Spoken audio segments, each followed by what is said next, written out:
Good evening, everybody, wherever you are, and welcome to this webinar organized by GCA with Dr. Yoav Mazor, which is a colleague and friend from Israel.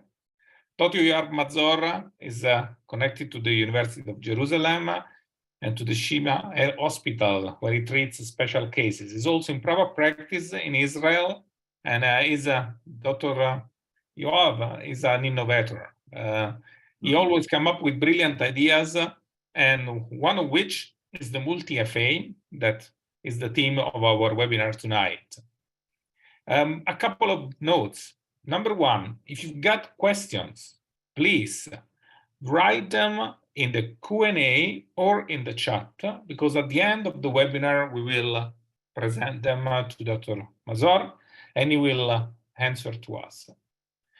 So we will not wait any further. So I leave the line to Dr. Mazor, and looking very much forward, Yoav, that he will make us wiser about the use of this new tool, the multi-FA.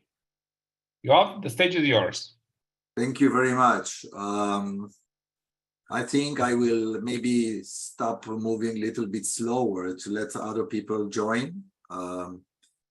Anyway, thank you for the nice introduction. I will start sharing my screen with you now. And we start in a few moments everything. 1 second, sorry.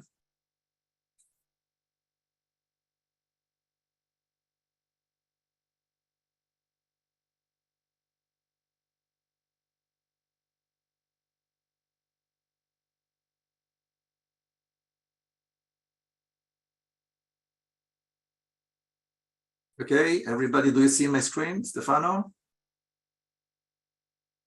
No, Yoav, we don't.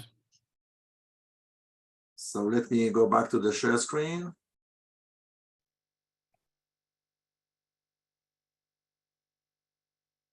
Now it's okay? Yes, now it's okay. Great. So first, I'm very honored to have this webinar going on because this topic is really very dear to my heart because it is like truly a manifestation of the way I think and the way I try to do things. And the idea behind my approach of doing things, it is to try to combine things together, trying to put like steps together, trying to use many ideas that exist and just put them together and create like a new tool. So this evening, I will share with you the idea of this multi-FA appliance, which to be honest and say that it was driven from our quite a lot experience with other devices in the Jerusalem University, the Department of Orthodontics. And coming from this point, we came to the correction of class 2 and class 3, which is the topic which I'm going to discuss about this evening. And I'm going to share with you also a few clinical tips, which I think they are extremely important in order to have a much better and controlled way how to treat your cases using this type of an appliance. And every time I go to an exhibition, every time I have a meeting with my friends, every time they, immediately they start saying, oh, it looks very much like the Carrier. Well, true. It has one thing which is common with the Carrier motion. It is the fact that it's treating the class 2 and class 3 cases. But because of the way this appliance is designed, it's not doing only that. And this is the nature of the name of it, the multi-functions of the appliance. This is the multi-FA. So today I'm going to show you how you can use those who have the appliance or those who are going to buy this appliance, what you can do with it and successfully. So before we start, I think we should maybe discuss a little bit about the concept of this appliance, how it's really dealing with class 2 corrections. So class 2, as we know, this is the most common malocclusion in Western societies. And most of them have to be in the mandibular origin. Many of them are with the retrognatic mandibles. And then there are three common ways to deal with a class 2 malocclusion.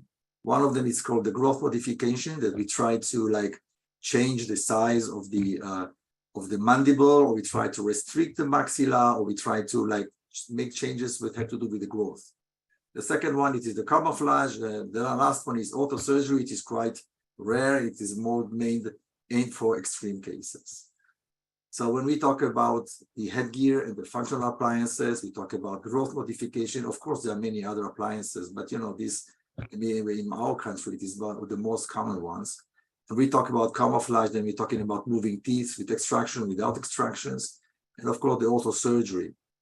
And if we look at the growth modification appliances, then we see that most of them, and the twin block is a representative of this type of appliance, it is working on the two arches skeletally.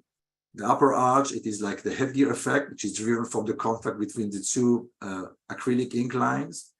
And the other one is by repositioning the mandible forward in order to have some tension, which is created in the temporomandibular joint, is creating changes in the temporomandibular fossa due to the stress which is developed on the ligament and the fibers, and of course the condyle, which is considered to be a growth center.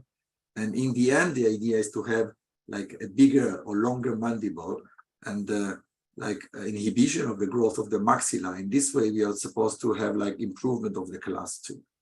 Of course, we also have some dental effects when you use this type of appliances, and they will be manifested mostly in the lower incisor proclination, the upper incisor retroclination, and of course, we will change also the vertical dimension because we try to guide the lower molars to erupt into the more mesial position.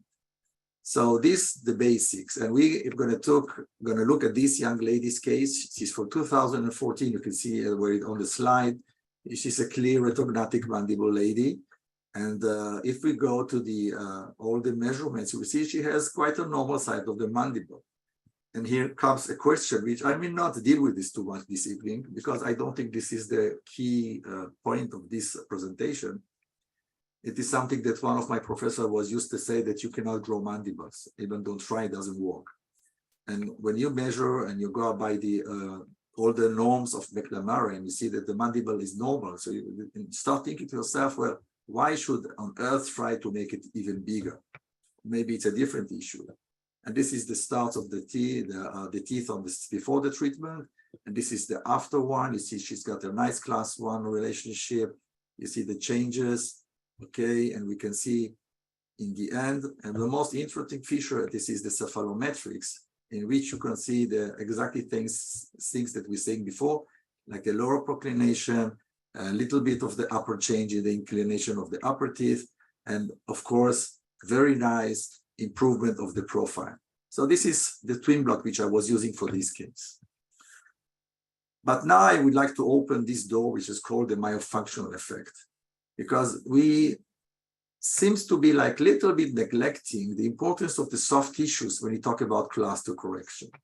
Because again, if we're going to look at the size of the mandible, we already decided, or maybe we believe that this will be not the main issue. So there is another thing which is called soft tissues that we know for certainly that it has a lot of importance. So every case that comes in our clinic, for example, like this one, okay, it is a perfect equilibrium.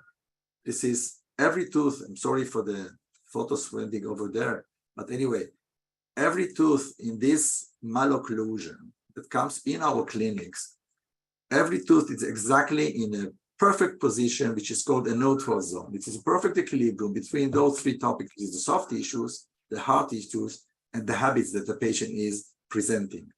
So now we, as an orthodontist, a keen orthodontist, we're trying to change the world in all our malocclusions. Then comes the questions, okay, now they're going to make changes. You're going to move things. Why on earth will they be stable? What should we think to do in order to make it more stable? So if And here I would like to define a term which is called a dental neuromuscular system. This is a representative of exactly this slide which I was showing before, was talking about equilibrium. The movement of our jaw, the patient jaw, like the opening and the closing, is being determined by three major components.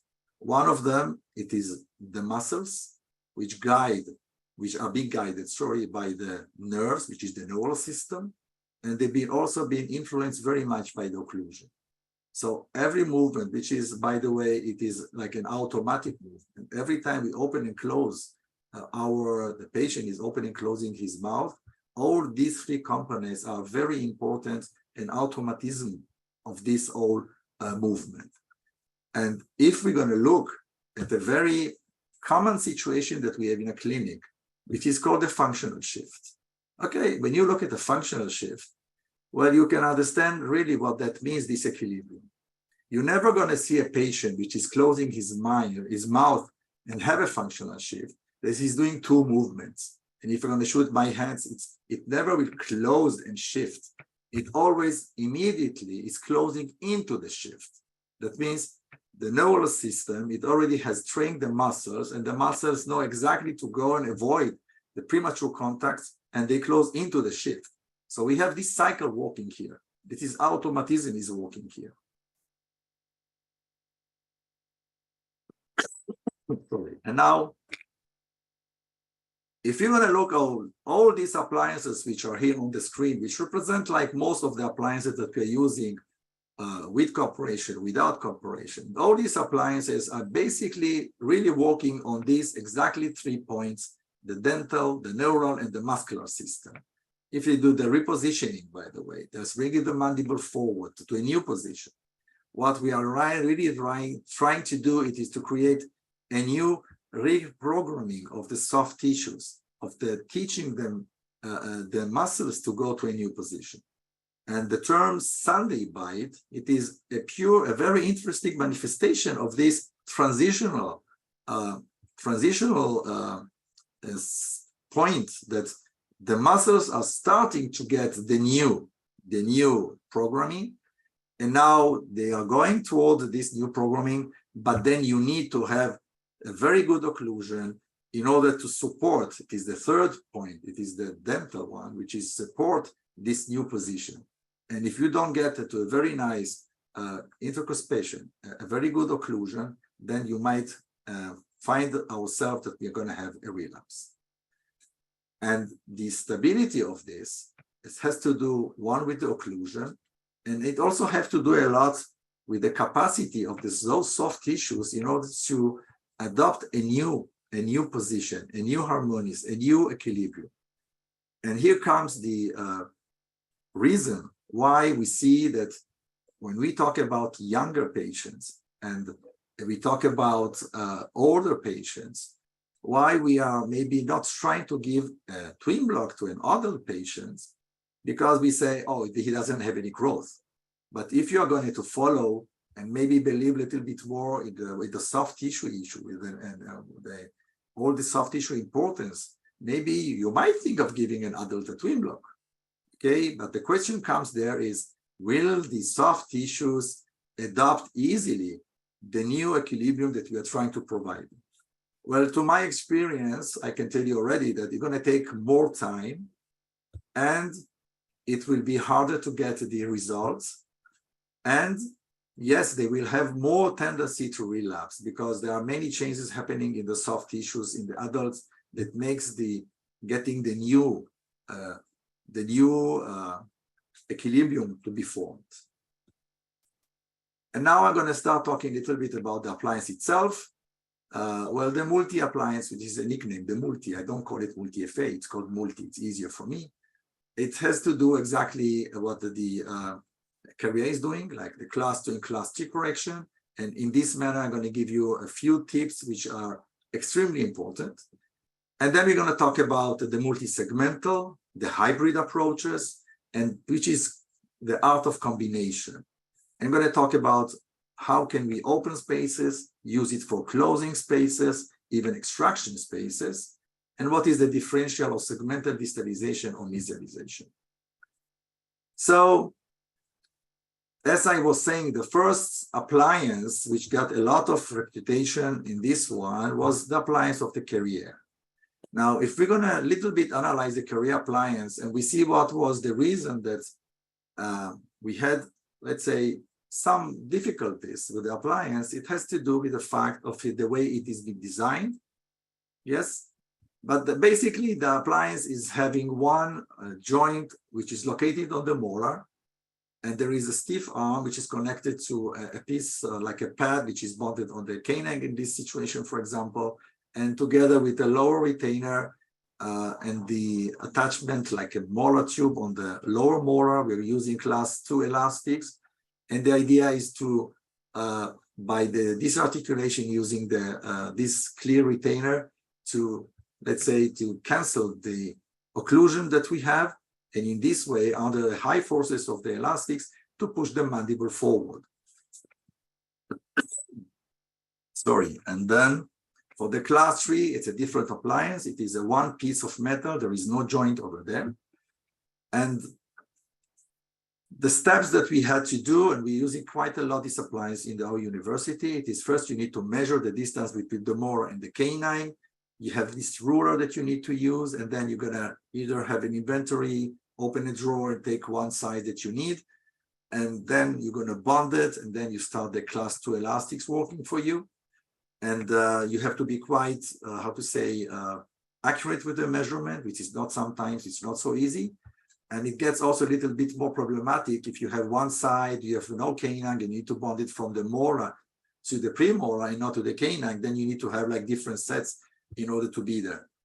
So if I'm going to look at the advantages or disadvantages of this system, I would say that clinically, okay, when you have to, the manipulation, then you need to make a measurement, which is a disadvantage. And then you need to have inventory, or then you need to call your agent and ask for the size. And sometimes you need to have like buying two different pairs of appliance because one side is different from the other. The second disadvantage has to do that the appliance has only one joint on the molar. And if you have an ectopic premolar, you might have a problem to adapt the appliance to it. Then you need to start bending this piece of metal in order to be able to bond it on. And of course, then we are going to, because of the way this appliance is designed, then we start seeing some, side effects, clinical side effects, and some biomechanical limitations when we use this appliance. And this is a true case taken from the Jerusalem University, one of our patients. And those doctors already seen some lectures from the Carrier or they already use this Carrier motion. They know exactly what that means. I'm sure part of you anyway have seen those side effects happening. And I'm going to be much more detailed when we're going to talk about the class 3 cases. So what is the multi and what are the differences? So when I was thinking about this appliance, there were 4 keystones which were like having in mind. One, to make this appliance very simple. Secondly, to allow really accurate. You can easily adapt it, put it, bond it, and then it's very flexible. I mean, I always advise my doctors, try always to bond this appliance on the canine, no matter where it is, as long as you have it. And it needs to be really effective. And effective now comes with the concept we're going to talk about. So the first characteristic is the function, the appliance, it is a telescopic one. It's like an antenna. I mean, you can open it and you can close it. So that means, you don't need to measure, never. I mean, you really don't need to measure. And there is no problem to have one side different length and the other one to be a different length. So it's okay, because we have 4 types of this appliance. The regular size, which is between 18 to 28 millimeters. If you took, in the average, we have the size between the canine to the molar to be about 23 to 26 millimeters. That means the regular size will fit like almost all of your cases. And the long size also can fit also most of your cases. So it doesn't matter if you have this one or this one, you just need to have like, it will fit all your cases. The short version, it is for those cases that you have a really, really short distance between the premolar, first premolar, and the molar. And you know what? I almost do not use the short version almost at all, because if I have the second molar, I will bond it from the premolar to the second molar and not from the premolar to the molar, unless there is no other way. So the second characteristic is that it doesn't have only one joint. It's not only on the molar. It is, we have also one joint for the canine of the premolar. Why this is so important? Before talking about this, let me describe the difference between the two joints. If you look at the joints, and I had to look into it, of course, the joint that comes from the carrier, it is like it is called pin and lock hinge. It is like a door. It can move in one direction most of the time. It has no movement at all in other direction. It's only one direction, which is bacolingually. The multi-appliance, the joint is totally different. It is made like the human shoulder. The idea came from the human shoulder. That means it has quite a big angle of movement that it can allow us. When you have two joints like this, one on the molar, one on the premolar or the canine, then you just can imagine that almost in any way, even if the molar, the canine is rotated, or it's a little bit higher, or it is out of the arch, then like in almost all times, you can bond this appliance easily on every tooth that you would like to bond it on, because you have these two joints working together. And here you can see just a few samples of cases that we were able to bond the appliance without the need to bond it, without the need to compensate or bond it on the premolar. So it's really easy to bond this appliance. And if you look on the right upper photo, you will see how the joints like playing together one toward the other. It can be seen on the photo number 1 also. You can see how the joints like compensate all the time in order to allow us to bond the brackets on the teeth, like in perfect position and with perfect contact. You never see cases that you see this bulk of composite that happens to have when you use the carrier motion appliance. Another great advantage of this appliance is that it allows you to choose if you want to bond the canine attachment on the tooth surface of the canine in any position you like. If you want it to be like more mesial, in the middle, or your distant, or more distal. Why this is so important?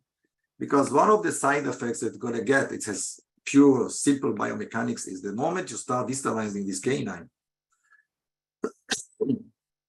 it has the tendency to start rotating. Now, this was one thing that we saw a lot with the carrier motion. Here, first you can bond the appliance like in the distal side of the canine, so you like dramatically can influence the tendency for the rotation of the canine. But what is also interesting with this appliance that you can always lock the joints. And it's very simple. I'm going to talk about it in a second. You always can lock these joints. I mean that you can stop the allowance of the appliance for the canine to rotate when it's good. When we have a mesial rotated canine and you want to like upright it, derotate it, then you're going to put it in the middle, you're going to put it on the mesial side, you're going to let it derotate, and then you're going to lock the joint. It's true for the canine, it's true for the molar. Even for the molar, we almost never need to lock the joint on the molar. But the telescope, yes, I'm going to talk about it also in a second. This slide is showing you how the appliance joints are working together. This is a true case that you see how the canine is going down in a perfect way. You don't see any side effects on this tooth. But what else you can see? You can see at the beginning when we bond the brackets, you see the molar joint, how angle it has over there. And the canine, when it's coming down, you have double compensations. One, it is the movement, which is up and down. It is which has been allowed by this humor, by this shoulder shape of a joint. And you can see how on the canine, it is also like helping the canine to move without having any side effects. Now, if I did not have this joint on the canine, and I want you now to try for one moment to imagine it. Let's say this canine wants to come down, and it don't have this joint in this area. The moment the canine is coming down, then the whole movement of the vertical movement of this canine is being directly transferred to the molar. And then what you're going to see on the molar, it is a tipping back of the molar. This is what happens. And if it's moving by rotation, if the canine starts to rotate, then what happens is that it pushes the upper molar going lingually. Now, I will not go back in the slides, but I don't know if you have seen the slide which I showed before. It's exactly what we saw on the side effect that I showed you that we got from this. And you can see it also here now. Okay, you can see on the left side how the joints working together with the multi-appliance. You can see like there is almost no side effects, not on the molar and not on the premolar. And if you look on the right side of the photo, you can see how the molar is being pushed like lingually. And you can see how the tipping back of the canine the molar is happening. And you see the very, very strong tipping of the canine, which almost you don't see it with the appliance, with the multi-appliance. This is the advantage of having these two joints working together all the time for us. Another feature, the third characteristic, it is the bonding strength of the appliance. One of the most frequent complaints that I get from the doctor is, wow, it is so hard sometimes to debond it. Of course, there is a way to do it. It should not be so difficult, but if you're going to compare the two appliances, then the brackets which are being bonded on the molar and on the canine are a genuine mesh pad, 80 gauges of a true molar tube. This is a molar tube pad. I mean, it is anatomical, it is a wide base, it is a perfect bonding strength and to the teeth. We have exactly the same for the canine. So if you're going to look at the base of the carrier appliance, then it is a MIM. It is not a mesh base. So what happens is that there is a difference that we don't see almost never a debonding of this appliance. There are some chats, okay, but I will not go to this now. So if you take these two characteristics, which is the pads, and you have these two joints together, which allows you to bond these two attachments on the molar and on the canine, like always, and in the perfect position with a very good bonding, then you're going to have a very good stability of the appliance. You don't get really almost at all debondings. It's perfectly working for us. What is another characteristic which is typical for this appliance? This is, it has two hooks. One it is on the molar, the other one is on the canine. These two hooks allows us to do different movements. For example, like closing spaces. So I can easily bring two teeth, close spaces between teeth, and it also provides me a beautiful characteristic that the appliance has, which is called differential activation, which I'm going to show you in a second. So this appliance can work with elastics, with opens, with closed springs, and it is able to bring teeth together and take them apart, by the way, because it has a telescope, and I can choose whenever I want to close this telescope or keep it open. So let's see what is the differential activation. This case, I'm going to show you a lot of cases which are not mine, and this is deliberated now.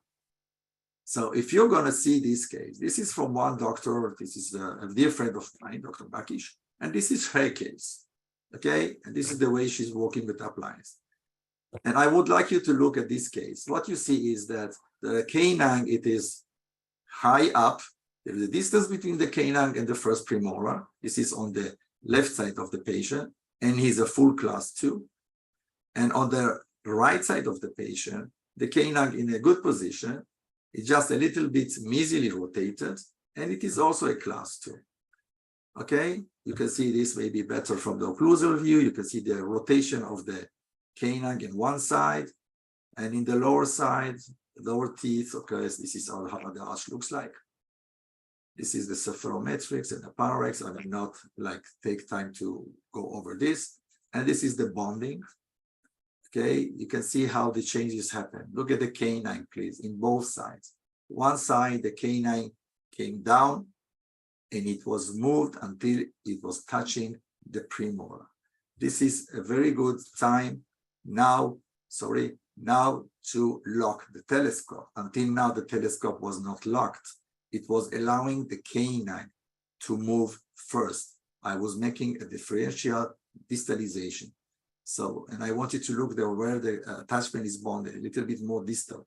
So the canine is not only moving, you see almost no rotation. And on the other side, the attachment was bonded in the middle of the crown of the canine. So you can see how the derotation was achieved by the time the distalization was done, which is a beautiful thing that you can do, and you cannot do this with other appliances. And this is the class 2 correction.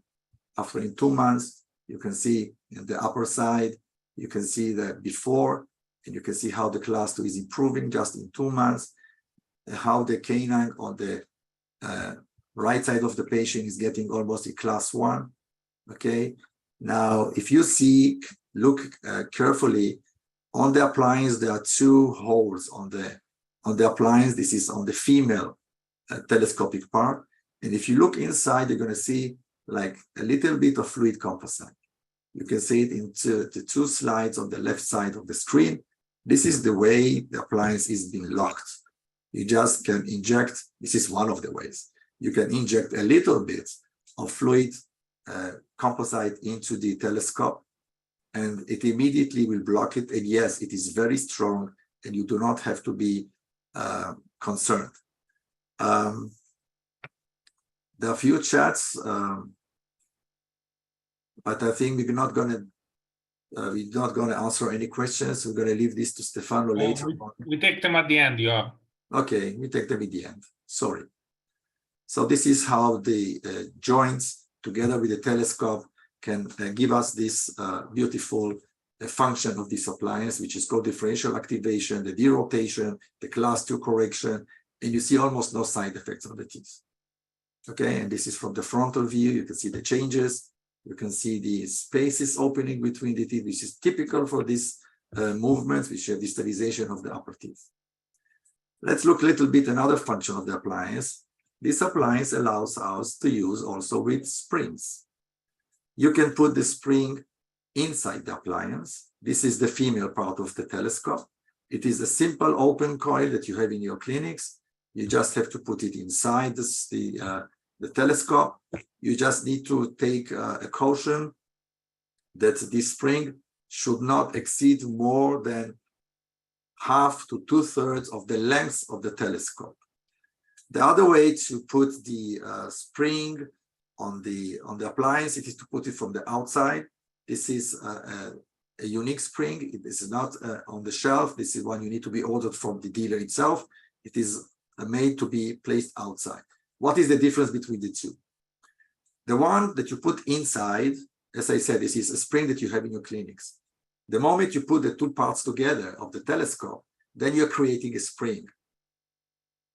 Then, and when I'm going to talk about how to mount the appliance, usually you're going to bond first the molar part, which is the male telescope part. Then you're going to throw this small piece of spring inside the female telescope, and then you're going to slide the female telescope and put the 2 parts together. But at this point, you are creating a force of a spring, which has a tendency to open the telescope for you. And then you just need to like little bit more effort in order to bond the canine. It is easy, but it requires a little bit more experience, let's call it. The outer spring, it's much easier to handle because you don't really need to activate it at this point. You will activate it later. The activation is done using a crimpable stop. This crimpable stop.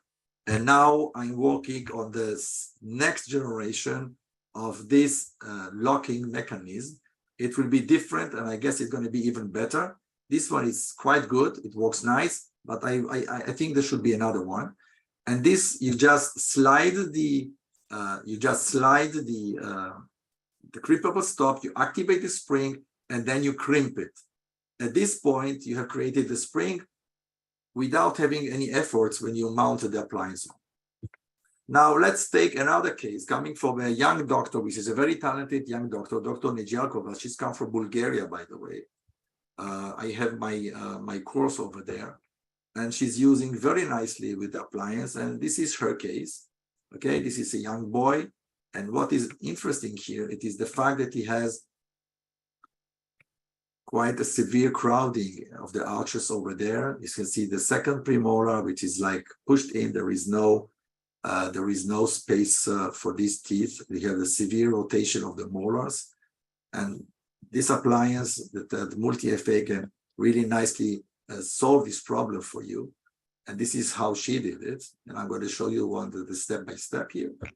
Okay, this is the inner spring, and this is the day of the bonding. And this is how it comes a little bit later, and you can see the spaces start to open. Now, one thing, here you need to have a good cooperation with the patient, because if the patient is not really cooperative, then you're going to have a side effect of the canine moving forward also for you. Well, you can see here some changes happening from this point of view. It can be easily controlled. You can, if you like, you can add a mini screw or any type of anchorage increasement on the cane. And this is what is very interesting. This is this one, that you can see how the spaces are opening. Yes, you're going to see the canine have some rotation over here, but you see a very nice derotation of the molars. And you can see how the spaces are opening, which is amazing here. And you know, even the side effects you're going to have on the canine are really not that bad. They're very little, and they can easily later be corrected, but see the space, it was open very nicely. Okay, this is from the side view. This is another case, another young lady. And here we are doing, as I said, a multi-segmental approach. This is the combination of steps together. One we're going to do is we're going to put the canine of tooth number 13 in its place. We're going to open space for the second premolar on the other side, and we'll start derotating this premolar that needs to be derotated. So we have class 2 correction, derotation of the premolar, space opening, and bringing the canine in. So I think 4 functions in one time is quite nice. So let's see how it was done. This is the photos a little bit enlarged. This is the side. Please look at the canine. Please look at the canine on the left side of the screen. And you can see it also above. It's quite high. And now, those doctors were using Carrier. I mean, in this case, you will never put it on the canine because you cannot. Here, yes, you can. And this is the huge advantage of the appliance.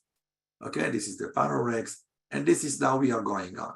Now, if you look carefully, you're going to see how it is progressing. And at this point, I would like to attract your attention. Please look at the lower premolars, which are under the clear retainer. I don't see if you can see it, but there is a small bulge on the buccal side of these premolars. Okay, this is one of the tips which I'm gonna give you later. Just try to see them at this point. Okay, and here we started to walk. I want you to look, please, at the canine on the left side of the screen all the time. And please look at the button, which is on the lingual side of the premolar, and it is being connected to the hook on the canine. And yes, we are opening spaces. You can see how the telescope, it's opening. You can see it on between the left side of the screen to the right of the screen. You see how the telescope is opening. And this is the opening of the spaces, the derotation going on. And I want you to look at the canine, how it is coming vertically toward the occlusion without having any side effects. It is like beautifully sliding to its place. It's getting down to its place without having almost no side effects. This is the spring. It is okay. You can, by the way, change the spring, but usually you don't need. Because what happens is the moment the canine is moving toward the telescope, it is like reactivating your spring all the time. So you don't really have to change the spring. The spring will be reactivated automatically just by the movement of the teeth. So we are progressing. Here you can see better these two bumps on the buccal side of the lower premolars, okay?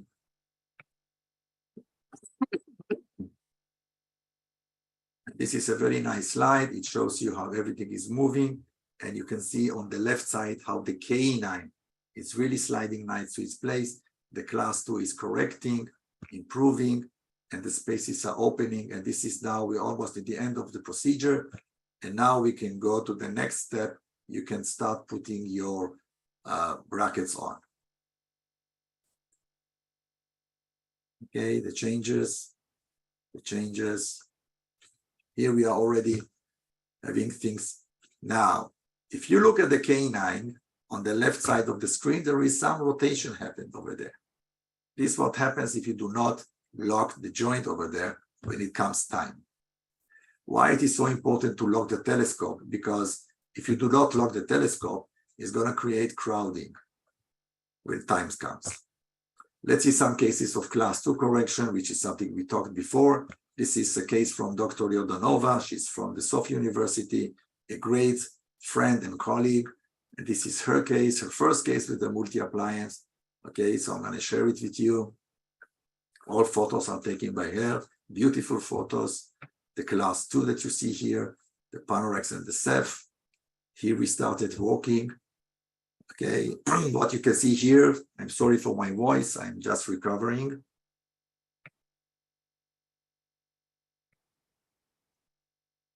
What you see here, that she has put a little bit of fluid composite on the distal, on the molar hook, just to avoid irritation of the cheek. It usually doesn't happen really. But you also can see how the telescope is locked, because there is no need to do like the canine first here. So from the beginning, she's locking the telescope. And here she's walking. Okay, and this is the improvement of the class 2 on both sides. Okay, getting improved. And what is very nice to see here, the space was open here between the 5, the second premolar and the molar. And this is a very interesting question. How this really happened? Well, it seems to be that comes maybe from the derotation of the molar. I don't see any reason we can be explaining this one. But here you have like in 5 months, a full correction of the class 2 in both sides. And now she can go to the next step. And we're going to talk about what is the next step in a second. Okay, the derotation, the correction, the class 2, the space opening, everything going nice. This is quite one of the first cases which I've done with the appliance. Now this is one of my cases. This is a full class 2, a deep bite case.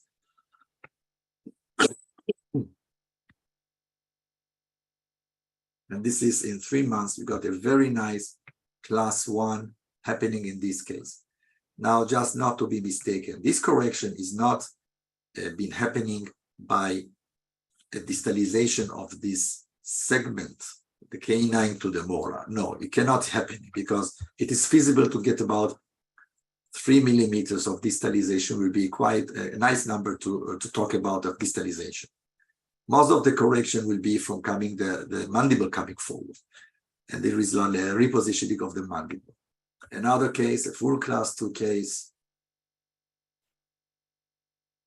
And here with the appliance, you can see the correction of the class 2. You see how everything is moving without almost no side effects happening here. You don't see like crazy rotations, crazy extrusions. It's just sliding very nicely to its place. You don't see any side effects on the molars, just going into the class 1. Another one, okay, of the class 2. This is a differential distalization again. So we are moving the canine first. And the moment the canine is touching the premolar, this is time to lock the telescope. And here you can see how you can lock the joint. It is just a little bit of fluid composite that you spread around the joint, the collar over here, where is the joint, and it's locking the joint for you. So now you won't have any freedom for the canine to start moving. Usually we do this after we get the canine to its place. The distal positioning of the attachment, the locking of the joint are the two main ways to control the rotation of this canine. Now, something very interesting which I would like now to share with you, because I would like you to become part of this. I like very much to see that this concept, it is, I call it interactive. I mean, I have a very, very many good friends in different countries. The moment they start working with the appliance, they just keep calling me or sending me emails and WhatsApps or emails. Yeah, did you think about doing this with the appliance? Did you try to think doing that with the appliance? I mean, they are so excited about the appliance because they have such a beautiful tool, and they can, you know what, you can do also this with this appliance. So I strongly encourage you, if you would like, you are strongly encouraged, and I would be more than happy if you have any nice ideas, if you would like to be placed in this concept of what you can do with the appliance. There is quite a lot of things that already it's been done with the appliance, and I will be more than happy if you find something new that we can do with the appliance. It will be nice. So in the evolution of the use of the clinical use of the appliance, it was just a matter of time to try to put more things to be done in the same time. We talked about the segments, we talked about class 2 distalization, we talked about space opening, space close, derotation, and we talked about many things. But now let's see, can we go to the hybrid concept? Can we start doing things together? And I hope that this resident, now she's going to be, soon she's going to be a specialist. This is a case that was done in the Jerusalem University. This is Dr. Geller. She's one of my favorite residents over there. The energies that this young lady has, it's unbelievable. Anyway, we decided to do this case. We said, let's see what happens. You're going to put the multifunction appliance together with brackets. Let's see if we can have some nice results going on. Now, just to be something to say, this is a case done in university. Usually cases in universities take forever.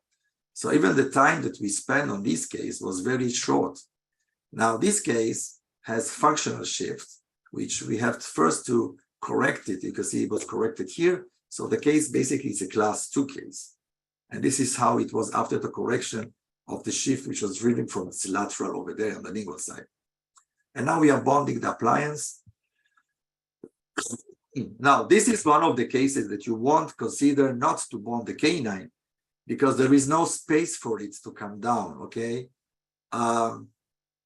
So some cases, even if you have the canine already in the mouth, but there is not enough space, or you think there is not enough space, which is also okay. Maybe you want to pull and bond it on the premolar, which is okay. Then you need to have the short appliance, or if you have the second molar, you can go with the regular appliance or the long appliance from the premolar to the second molar. Here, Dr. Geller have chosen to put them from the premolar, first premolar to the molar, because this is what they used to do, of course, with the carrier appliance. And this is the progress. Now, what is interesting that the moment we started to see the spaces opening, the class 2 is correcting, we started to see some spaces opening in the frontal area, we decided this is the time to put the brackets on. And this is what we did. Now, what you see here, it is a regular bracket. It is not a cephalogating. And usually, when I do this, it will be a cephalogating. It can work very nicely at this point. It works nicely also with regular brackets. But if you think at the second stage, let's say now you are class 1 canines, and now you need to continue to the next step, which is removal of the appliance and putting your brackets on. Most likely, it will be a huge benefit to work with cephalogating appliances. And I will discuss this a little bit later. So here we are on regular brackets, but this is okay.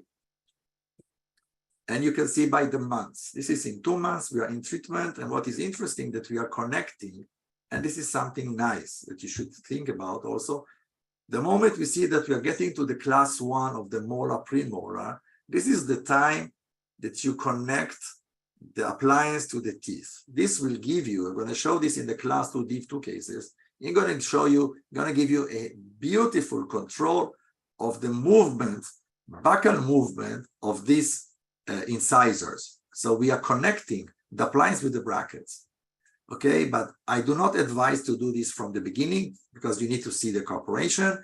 And if it's a very, very big class 2 case, it will be nice to get like toward the class 1 and then put the braces, the brackets on the teeth and connect it to the appliance. There is also different situation, which I will gonna show you later a little bit, that yes, you can put them from the beginning, the brackets, but you do not connect them to the appliance. Okay, so we are progressing and I'm just gonna share the photos with you. And yes, now we are from April to February, which is about 8-10 months we're in treatment, and this is university, okay? So we are getting really nice progress. And we are getting nice progress, and we are in the end of the treatment. And I would like to attract your attention that you got some proclination of the lower incisors. Beautiful class 1, very nice results, made very fast in 1 year and 4 months, which is quite fast. You got the treatment was finished, but it can be better. One thing, it is the proclination of the lower incisors. That, by the way, if you go by the researchers, you read some articles, it is a side effect that was shown to be very common when using the carrier motion appliance. And we, from this point, started to go to improving this idea. This is, I'm going to show this slide only to demonstrate. I would like you to look at the incisors in this case and the lateral and the crowding that we have there. We're going to put the appliance here, going to connect it to the appliance, the multi, going to connect the brackets to the appliance, and we're going to see how nicely those teeth will start to level and align without getting a crazy proclination of the incisors. The incisors almost do not change their position from the beginning to the end until we finish the work of the class 2 correction. Now, as I started to say before, I usually work with cephalogating brackets. I have my rules, I have my fetish, if you want to call it, okay? I say every case which is not class 1 leveling alignment, it's supposed to get cephalogating. Class 2, class 3 extractions, all of them get class cephalogating brackets in my office anyway. This is something which I teach also my residents in the clinic, in the university. And there is a reason for this. And I'm using most of the time the cephalogating brackets from the GET system. I think the GET system today, it is one of the, if not the best, existing system today. And the reason it's what you see here on the screen. Okay, I do not sell cephalogating brackets. I do not sell GET prescription. I am part of the doctors which are using, and I'm teaching this because I think this is really one of the best, if not the best. And why? First, this is cephalogating. And it is by the manufacturing. I know exactly how it be manufactured, and a lot about manufacturing, by the way, because I'm all the time keep developing things, and so I'm exposed to many things. So it is by the accuracy of the brackets and being a low friction brackets, and it is the best choice for the second phase. That means what happens the moment you're in class 1. Now you need to remove your brackets and go to the next step. What will be what you should do? And it is a true bidimensional system. What that means? That means it is a 20 by 28. It's not 18. There is a huge difference between the two systems. 18 and 20 are totally different behavior of systems. Just for an example, the biggest size of stainless steel wire that you could put in an 18 slot, it is 1725.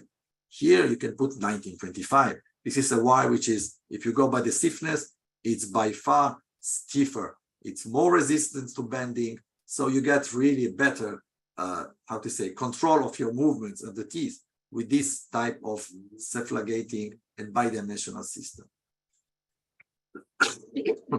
So my choice usually it will be the GET system. And this is the one I was talking before. You can see if you compare the right side and the left side of the photos, you see the canine, sorry, the incisors almost, there is no change in the position because it's been controlled by the appliance while it is distalizing, it is keeping the whole frontal segment to be controlled. Now, asymmetrical cases. Okay, asymmetrical cases are like very easy to be done here with the multi-appliance because, you know, it works perfectly in those cases. The only question is this: shall I put right and left the appliance, or maybe differently? Well, at the beginning, this is what I was doing also. I was putting right and left. So this is the case. You can see she has asymmetrical crowding. She's one side, she's class 1, the other one, she's class 2. There is no space for the canine. It's really a crowded case. And yes, I'm bonding the appliance on both sides. She's using differential forces and right and left in order to not have this tipping of the occlusal plane because you have one walking with the elastics one side. So this is how we are opening the space. In this case, slowly, you're getting more and more space. You know, already space is open. The class 1 is correcting in both sides. Now with the get prescription, and the first wire usually will be like 16 many times. Of course, there is a very special concept. You should go and really get more information about the whole concept of working with this cephalogating brackets and wires. It is a beautiful concept. And this is the end of the treatment. And everything looks very nice. The canine in its place. The class 2 is corrected. So we are quite happy. I would like now to talk about class 3 cases, not because it's going to have the same concept of walking, because it works differently for class 3. Class 3 cases, we don't have repositioning of the mandible. So this correction is more limited to those mild cases that you want to have distalization of the lower teeth. This is a purely compensation correction. It is just moving the teeth. So this again are the 3 ways that we can correct. I will not go over it. I want to go directly to this case. This is a case that is orthosurgery, of course. This is like immediately been thrown to our faces. So you think to yourself, okay, how shall I correct this case? She doesn't want to go to the surgery. Can we do anything for her? Now, in order to make our life even more happy, we have this not impacted, is retained the second molar, with the third molar is overriding this second molar. So we need now even first start dealing with this. So this case, it was going to have the multifunction later stage. So we started with the bonding with the upper arch. First, of course, we extracted the third molar and we used the mini screw in order to upright the tooth. This is the case. Now we are going to the brackets. We are already with the get prescription in the upper arch. We already have our brackets over there. And now we are here at the point that we have a stiff wire in the upper arch, which will act for us like the retainer. And now we're going to put the multi-appliance in the lower arch.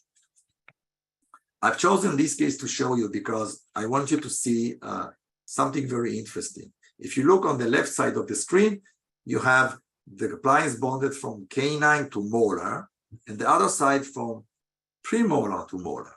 Okay, so I have a much stronger vertical action on the right side of this patient, on the left side of this patient, which is on the right side of the screen. Okay, and you're going to see what happens later. This is what happens. This you're going to see a lot when you're going to see the lectures of career. This happens a lot. It gets even worse a lot from this one, because the reason is that the appliance itself has no joints. I mean, every movement that happens on the directly transferred to the teeth and is directly be transferred also to the molar. So the side effects are different over there. Of course, we're going to put your brackets, you're going to get better. But the question is, okay, it's not really nice to see this. I mean, the patients get it to be scared. So how can I control this? And here comes the tip for you, what to do. And by the way, this tip is also correct for class 2 cases. When you have no occlusal contacts like you see here between the canine, the upper canine, and the lower premolar canine. It's correct also for scissor bites. It is in every time you're going to bond the appliance on a tooth which have no occlusal contacts.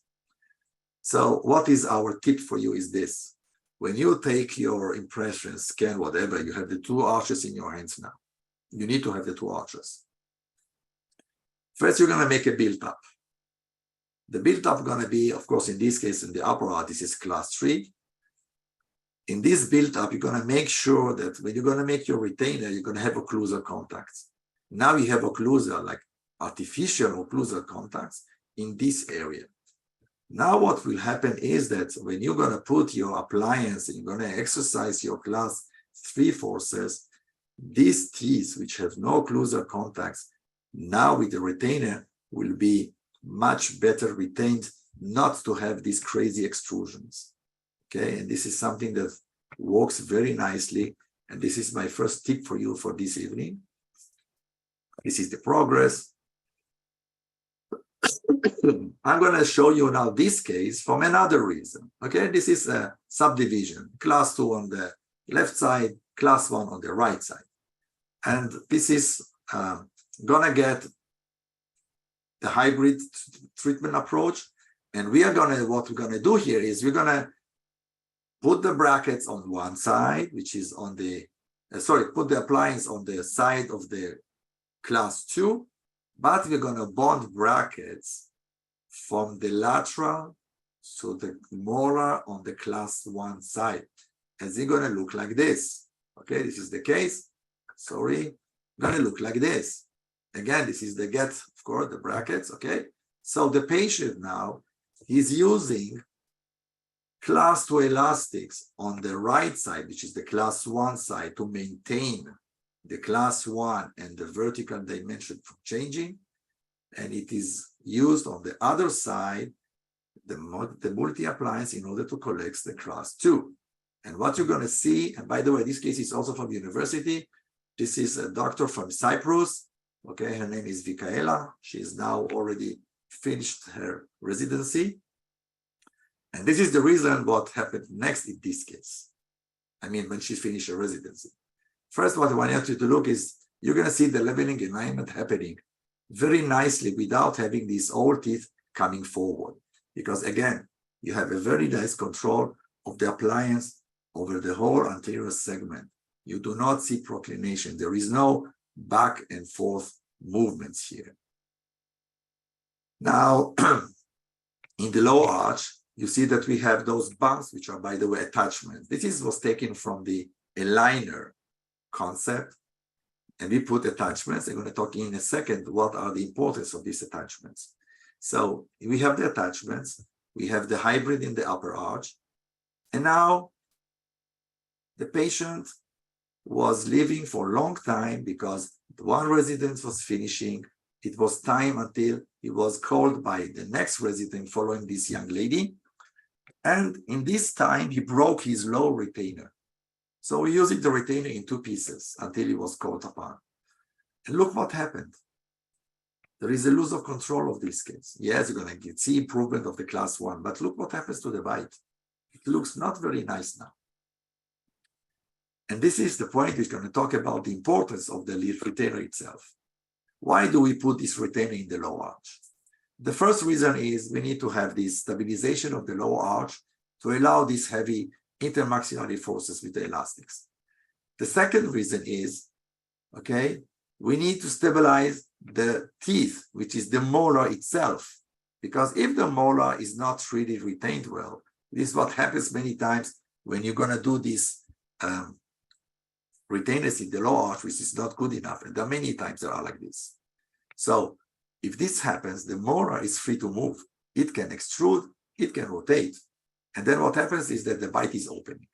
So one of the side effects that we see in those cases that there is no really good enforcement of the lower arch, it is you see the bite is opening, and you also see the proclination of the incisor. This is something that was found many times in the articles which were done in researchers with the carrier appliance. So My second tip for you for this evening is, please put attachments. Put attachments on the premolar, and if you can, put also an attachment on the second molar, or you put attachment on the lingual side of the first molar. The moment you're going to put these attachments, these retainers will just click. They will stay, they will retain very nice. And the moment this retainer is really, really strong and nicely sitting with no movement, you have a very nice control of preventing those side effects. And we're conducting research at the Jerusalem University. We are putting attachments on these patients, and later we're now collecting the cases. Later we're going to check for the proclination and see all the changes that was happening after finishing working with the appliance.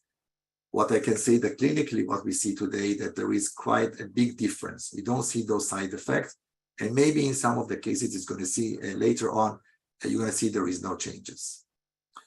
This is the way I do it in my own clinic. I put the attachments. It can be done freehand, okay? And then I'm going to scan. I'm going to print the models. I'm going to use a very, very high quality of the machine in order to make these retainers, and they really sit well.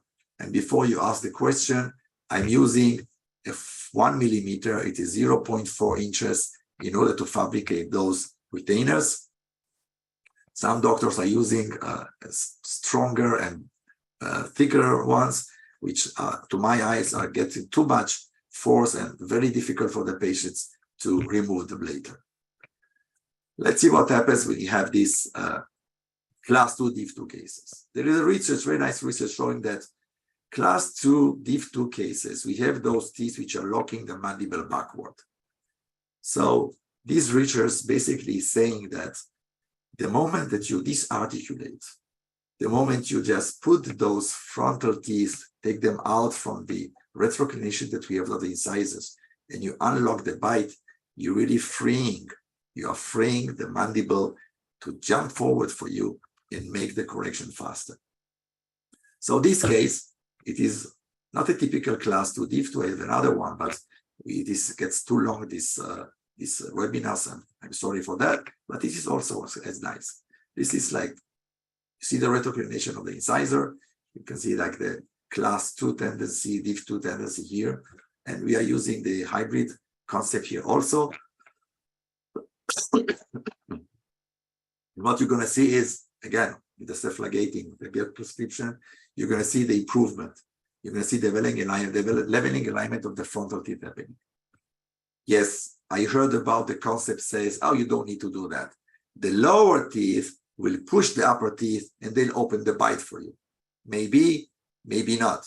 I mean, in class 2 cases, which you have really big class 2, full class 2, you don't really need the appliance to overcome also the recognition of those frontal teeth. If you can like help the appliance to make things easier for the patient, so why not?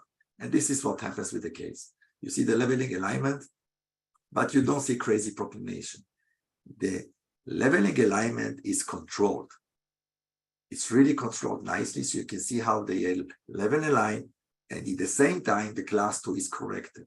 So you get not only at this unlocking, you also get the control of the unlocking, and you get also the class 2 happening in the same time. The third tip I'm going to give you today is this one. This is quite a new concept, which I just recently started. This is when you want to have a control of the proclination of the frontal incisors. So we take this idea also from the aligners. We create a moment on the incisors. We're going to create pressure points, which are on the lingual side of the incisors, more gingivally. You're going to have exactly the same on the buccal side. And this is done on the model itself. You don't really have to get a lot of trouble. And what you see here in blue, this is a build-ups, which guides the patient to close in a more anterior position, like the twin block, if you want to call it. So we're taking concepts here from different appliances, which are beautiful concepts, and we put them over this system, and all goes together with the same idea.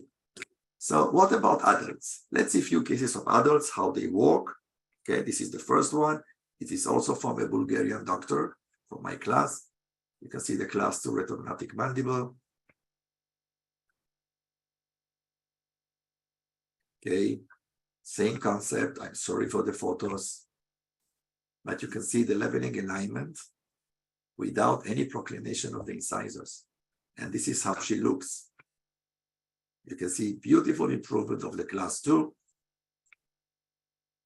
So what about the multi-appliance with aligners? Well, usually this type of appliances we use in 2 steps. Usually we're putting first the aligner, the bracket, the appliance, we're correcting the class 2 or the class 3, and then we go to the second step, which we order our aligners. So the question, why not put things together? Now I'm collaborating with a great guy. It is a Dr. William Hausmann. He's from France. He has his own aligner company. He was the one that started using the appliance, and then the contact was established between the both of us, and then we started working together. And he's the one to develop the hybrid concept with me, and I'm going to show you what we're talking about. So this is his case done in 2 steps. So he's putting the appliance with brackets first. He's opening the bite. He's unlocking the frontal teeth. And the moment he's a class 1, then he goes to the brackets, to the aligners, and he starts like finishing the case. Another case 1, okay? He is using also the segmental distalization, canine first. Okay, this is the case. He's in progress. You see how the canine moves first on one side. Now it goes for the aligners. Appliance is removed. We're going to the aligners. Okay. But why not go to 1 step? Why wait for the second step? Why not start the aligners from the beginning? So what we are doing now, just now, we started doing this. We have few cases now running. It is that we start the aligners. In the same time, we're using the multi-appliance, exactly what we did with brackets. So the concept is like this. It is a segmental aligners in the frontal teeth, and we have the distalization going in the back.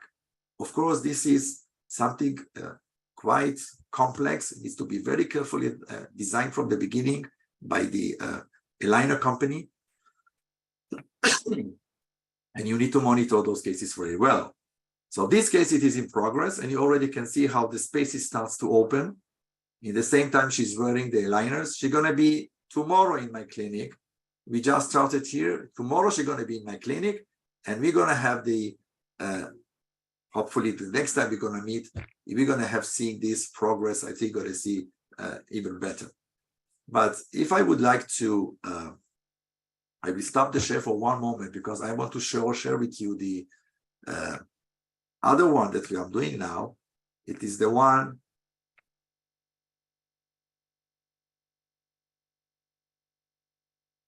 moment, is this one. I hope you all can see. Stefano, it's okay? This is the case. Okay. This is the case that we are started to do. This is now in design, and I would like to show it to you. I would like to show it to you to see how it is going to be happening. Okay, so 1 moment. Let's start from the beginning. This is the case, how it looks today. So what we're going to do is we're going to start moving everything backward, and we start leveling alignment in the frontal area. Okay, so this is how it works, slowly, and you can see the frontal teeth also leveling alignment. And also the lower teeth are used with aligners to do the leveling alignment in the lower. Now we are going to the continuously. The appliance was removed, and we are continuing to close the spaces in the upper. If you're going to look from here, you can see very nicely the distalization. And if you look carefully in the frontal teeth, you see the leveling alignment happening over there also. Derotation. The moment the appliance gets to class 1, we start retracting the rest. This is saving time, and the patient psychologically he also gets the impression, and he gets also the idea. He sees that he's progressing from the beginning. The low arch from the beginning, you can see the leveling alignment is happening. So we are not losing time. We are combining everything together. So let me go back to my presentation.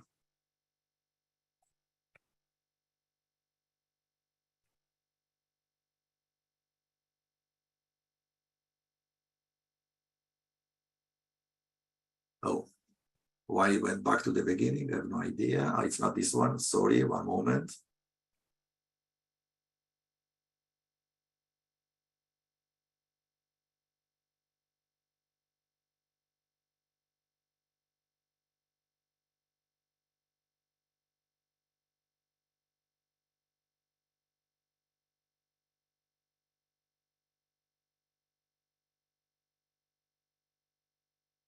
Yo.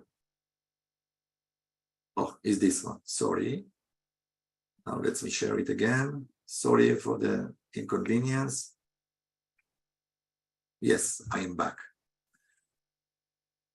Now we already, as I said before, we're getting a lot of input from our friends, doctors in the world. They start sending us ideas. So we're already starting to do extraction cases. We have a few already running, still not documented. So I'm going to share with you most likely later. The mounting, I'm going to do it quite fast. You use it exactly like you bought brackets. So we start with the posterior attachment always on the molar. We place it exactly like you place a buckle tube. You can use even the tweezers. The moment it's bonded, you take the frontal area, the canine attachment, you slide it over the telescope, you position it exactly to the position you want. And I am using this type of a bonding material. I will not go too much over it.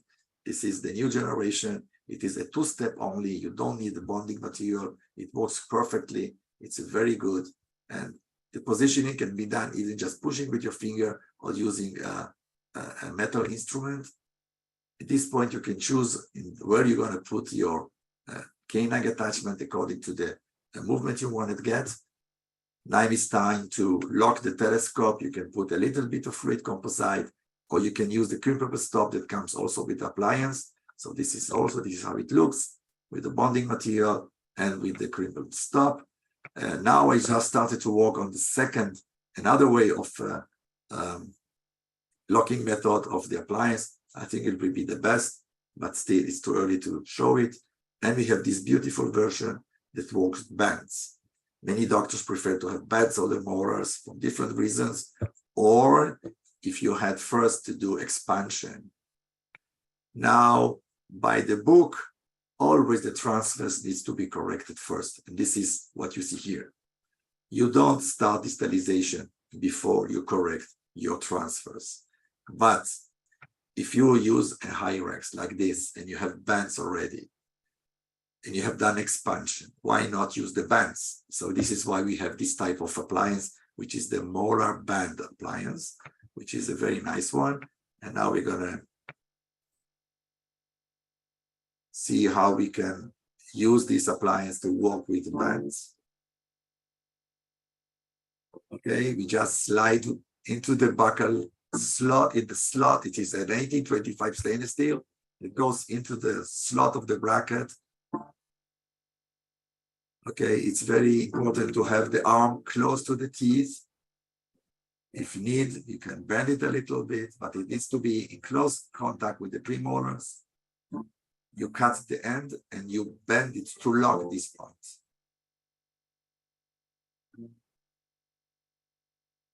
Now you're ready.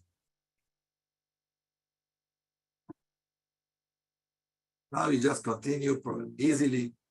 You see, by the way, you can see all this in the YouTube. There are many videos over there.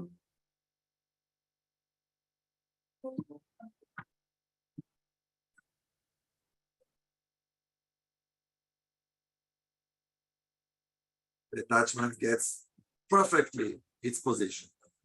Almost no need to do anything.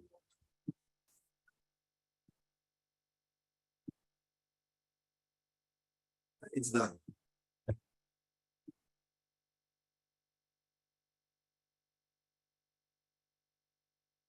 Okay, so you can find also this in the YouTube. You also can get it from your dealer. This is all the protocols that we discussed today. It goes like this. It's a very simple flow chart. It gives you all the possible clinical situations, what you need to do, when to do, how to do, when to lock, when not to lock. Everything is over there, and it comes also with photos colored by exactly the chart that you see here.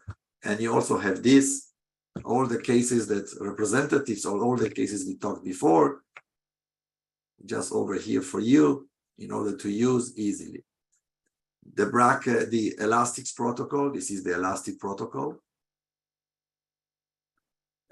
You start, if it's canine to molar, quarter heavy, then the moment the pack is finished, they go to 316, 8.5 ounces, which is unique for the GC company, extra heavy. If you need an extra force, you can use two elastics from the S1, which is the lighter one, not put two extra heavy, it's too much. And if you go from the premolar to the molar, which is a shorter distance, then you start with the 316 heavy and you continue with the extra heavy. And if you need for extra force, it's the same again. Now, I would like now make a small stop and talk about the second step. Let's say now you're at the position that you have finished your class 1 and you need to put your brackets. Remove the appliance, you put your brackets. At this point, you have two options. Option number 1 is to bond upper and lower in the same time. This is what I do most of the time. And if I need to do bite opening, I will do a small bite opening. And I keep my class 2 elastics, not the heavy one, sorry, not the extra heavy one. I'm going to keep lighter force because I'm going to put the cephalogating with the, if I can put a rectangular wire, going to be rectangular wire, and then I'm going to put a stronger elastic like the medium. If I'm on 0.14, I need a lighter force, or I need a short class 2. That means canine to premolar, not to the molar. The other option is to bond only the upper arch and not bond the lower arch for any reason. Keep the lower retainer and keep the elastics exactly with the same protocol. You need to keep your class 2 elastics at least at nighttime, because still you don't have the bite settled as should be. So if you stop at this point the class 2 elastics, you're taking a risk of having a relapse. So you need to keep at this point your elastics. I have finished my presentation, and before we go to the last part of this evening, I would like to invite everybody. We're going to have a beautiful orthodontic symposium in Mallorca, and it's going to be in September. They're going to have beautiful program. These are the lectures, these are the topics, very updated and interesting topics with very, very nice lectures coming from different places in the Europe and US. This is the program. What is nice, the program is finishing at 2 o'clock, and then you have the whole day, afternoon to go and have fun in Palma de Mallorca. So I encourage everybody to come and join us. And maybe we're also going to have a pre-course about the multi-appliance in this time. And here we have a special, the dealers in Europe have a special offer for you. If you just scan this, I'm going to leave this on the screen for a long time for you. And you can scan this, and you're going to get the list of all countries with all the dealers, and you're going to enjoy a special offer until the 9th of June, that you can have a very nice discount of 25% of the appliance. So I'm going to keep this here, and I will stop my share, but you won't see this. But you know what, Stefan, I'm going to keep this and give now the one to you to continue. So thank you very much, Adine. Thank you very much, Yoav, for the very impressive presentation. And I hope that everybody who listens can appreciate the enormous amount of work that one has got to put in a project like this. whoever is working with medical device production and industry, you know that from conceiving such an appliance to registering a patent to having it realized and then making the cases and then, it's such a huge amount of work that you put in. And congratulations also because it's definitely an improvement respect to the existing systems. There are some questions now, and I will pass them to you. Number one is, why don't you bond the 37 and 47? From Dr. Farah Moussa. Okay, I can understand the question. He's talking about the vertical, I think he's talking about why don't you place attachments on 3747? Put the, like, for example, the buccal tubes on the 3747. Or attachments when you make the lower splint. No, I advise to put the attachments also on the sevens, of course, okay. The fives and on the sevens. And if you don't have the 7, maybe on the lingual side of the 6, the 36, 46. This was the advice. Now, why not to put the bracket, the attachment, the buccal tube, for example, on the 7? Well, I think even though it gives us a much better horizontal vector, more than the vertical vector, it is the advantage. But still, I think the control over the 7 is much more complicated because it is in the end of the arch, in the end of the retainer. And I think it will be less predictable to control the movement of the molar. I think it is better to put it on the 6 and put an attachment on the 7. Perfect. Dr. Zichovich, sorry if I mispronounced, is it possible to unlock the lock joint, or do we have to replace the appliance? No. It is very easy to unlock the joint. You just press with the metal instrument like a cutter or something. You just break the composite and it's free again. And still, Dr. Zichovich, do patients take the retainer off during the day in order to eat? And if the answer is yes, is it difficult to take the retainer off and back on? No, it's very, they need some small effort because it sits very well, but they can do it. I never have a patient that came back, I cannot remove it. It never happens. And yes, they need to remove it when they eat, when they brush. This is the only 2 times that they need to remove the retainer. They don't eat with the retainer. Perfect. Then Dr. Ronkov, hello, the GET system is an active or passive system? It is an active. I think Stefano can answer this better than I. It is an active system. Definitely. Yes. Anybody else that wants to make question? Well, there are a lot of compliments, of course, but I will not read them just to you. And why not? Because you don't need it. Okay. And there are, I think, yes, one more question. Is it possible, Dr. Nicole Triesse-Aubijou, I think, is it possible to use the multi in a mixed dentition? Of course. You can use it in mixed dentition.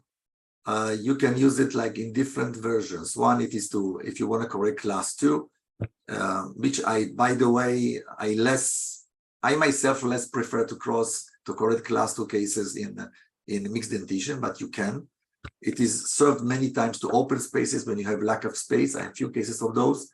And it also can serve very nicely as a space maintainer, by the way. Instead of having one side, can use it like a space maintainer for you. What is the reason I don't like to use it in mixed dentition to correct class 2s? Because I think we are missing part of the stabilization of the system. The moment you don't have the bite to support your class 2 correction, that means there is a stronger tendency to have a relapse in those cases. Question for Dr. Mohamed Alosh. Does the device cause any resorption on the root of the distalized teeth? You know, I have, usually we don't see, I never saw of any of my cases or my friend cases, distalization, any root resorption. There is one comment which I did not really mention it. It is what happens with the third molars. Well, in class 2 cases, if they're already erupted, you need to extract them. if they are not erupted and there is no way to extract them, that you need to be aware of them. Depends on how much you're going to have growth in the tuberosity area, that those third molars might get impacted in the later stage if there is not enough growth. I had experienced root resorption during a second stage of using the appliance, but it has nothing to do with the appliance. I mean, this is something that we caught it on time, we finished the case. I mean, I did not show you all my cases. There are like many. We can have like a course of one day, we're going to show you cases. And one of them was this case. We corrected a very severe class 2 case, and we started to see some resorption on the incisors, but it has nothing to do with the appliance. You really don't see a root resorption on the teeth which are being distalized using the appliance. Question for Dr. Bakhtovar. Can we use the appliance with class 3 elastics in the upper arch, for example, to protract the upper arch? Great. This is, I love this question.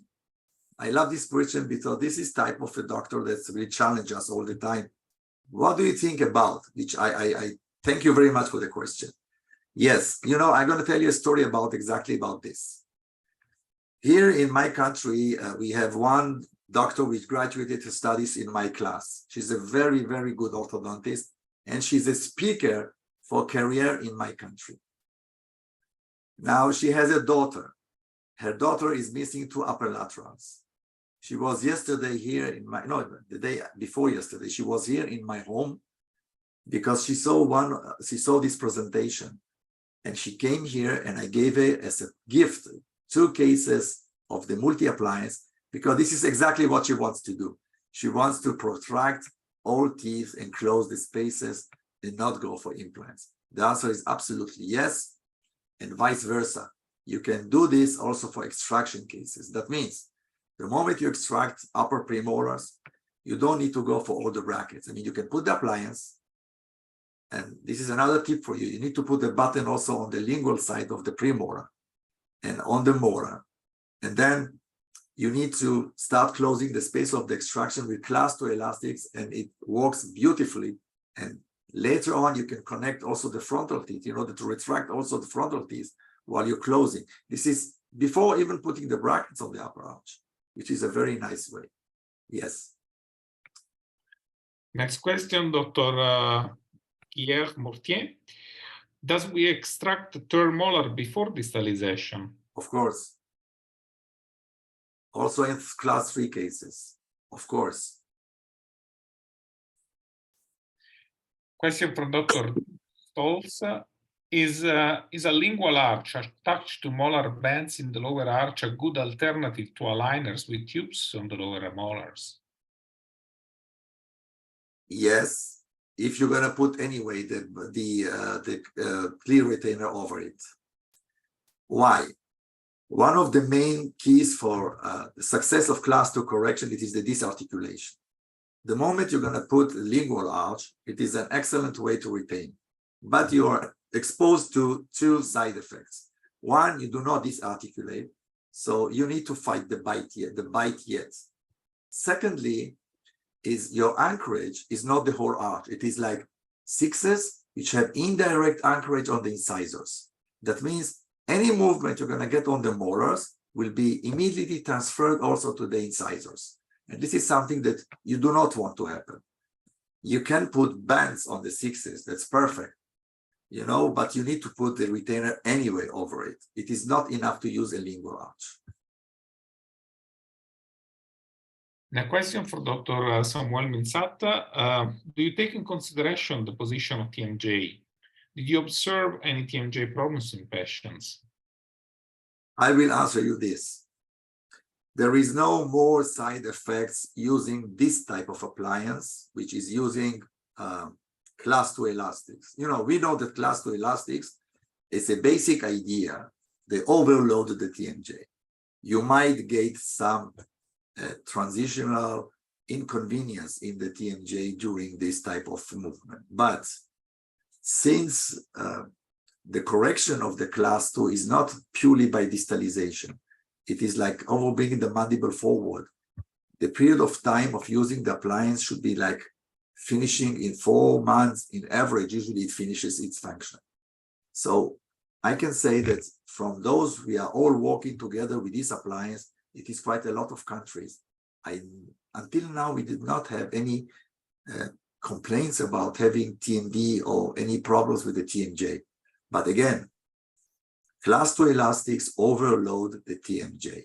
So if you have a patient from the beginning already manifesting any TMD, you should be careful using any type of elastics, no matter which appliance, that might overload the joint. From the same doctor, do you recommend the appliance in class 2 hyperdivergent patients?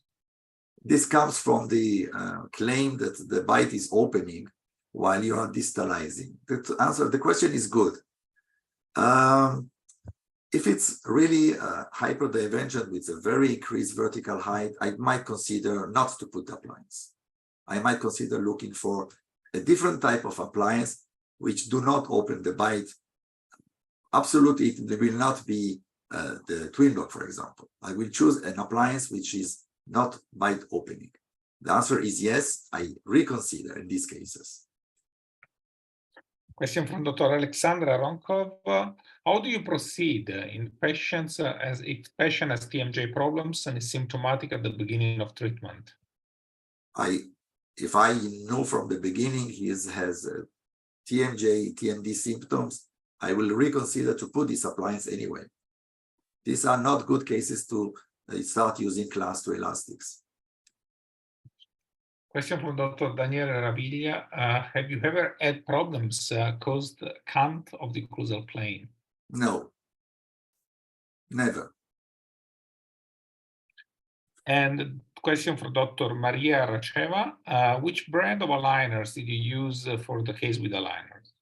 Which I was, now we are in the progress of a huge project in 2 countries. One of them it is in France, one of them it is in Israel. We are now starting very strongly to test and develop the whole concept of aligners. We have one doctor in Israel is going to do it with the Invisalign. I am doing this with this yellow line, which is located in Bulgaria, which the doctor is a French guy. And he's doing his cases in France. These are the 2 centers now are doing this, and we are. These are the companies that we are doing this with at this point. Yellow line and Invisalign. Perfect. Well, there are not any more questions. There were quite a lot, I must say, that have been presented quite a lot of webinars. So, and a lot of questions is for sure is a sign of attention. So congratulations once again, Yoav. And well, this closed this evening, in which I thank you again for having introduced this to us. And I invite you and I invite everybody to our meeting in Mallorca, where also Dr. Yoav will be with us. And there will be also a workshop in which you can learn again and ask him even more questions and meet him in person, because believe it or not, he's also a very nice guy. Thank you very much. I will be more than happy to meet you all in person, of course. And you know what? You can send me your cases. You can share your cases. You can ask questions. Your dealers have my email. And you know what? If you even like, in some presentation, I can even put your cases with your name. You know, you can be proud of it. I will be proud with you. So that's, you know, this is, we all doing, this is like all together. This is an open source here. Perfect. So I wish you very nice evening, everybody, and see you in the fall for the new series of webinars. Have a nice summer.